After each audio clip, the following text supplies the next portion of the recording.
అందరికీ నమస్కారం.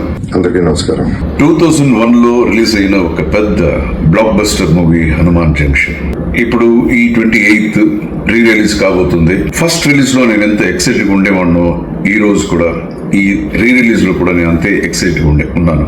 99 సినిమాలు హీరోగా చేశాను. దాంట్లో I would say one of the first 7 films లో హనుమాన్ జంక్షన్ ఒకటి. Comedy will be the highlight of the picture. Action ఉంటుంది, ఫ్రెండ్షిప్ వాల్యూస్ ఉంటుంది, లవ్ ఉంటుంది, ఎమోషన్స్ ఉంటుంది. ఇవన్నీ కలిసి ఒక సినిమాలో ఉండటం అనేది చాలా రేర్. మీ అందరికీ తెలుసు దాంట్లో కామెడీ, ఆవు సీన్ కానీ, మా కామెడీ కానీ, నా పిచ్చితనం కానీ, ఎర్రితనం కానీ, వాట్ ఎవర్ అవన్నీ నవ్వుతూ సినిమా చేశాను. నవ్వుతూ జనాలు చేశారు. ఇవాటికి నవ్వుతూనే ఉన్నామంటే అది హనుమాన్ జంక్షన్ కారణం. దానికి డైరెక్టర్ రాజా, ఈ సినిమా ద్వారానే డైరెక్టర్ రాజా ఇంట్రొడ్యూస్ చేయబడ్డారు. రాజా చాలా టాలెంటెడ్, వెరీ ఇంటెలిజెంట్ పర్సన్. ఈ ప్రూవ్డ్ పాయింట్ హనుమాన్ జంక్షన్. ఇంకోటి ఇంపార్టెంట్ ఏంటంటే సినిమాలో నాకు ఒక మంచి మిత్రుడు దొరికాడు. That is Jagapathi Babu. Bumper offer Arjun.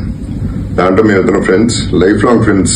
Plus ఈ చిత్రంలో వేణు గారు, స్నేహ గారు, లయ గారు, విజయలక్ష్మి గారు, బ్రహ్మానందం గారు, జయప్రకాష్ రెడ్డి గారు. ఇప్పుడు మళ్ళీ June 28th రిలీజ్ అవుతాను. Another big day for me, another celebration day for me.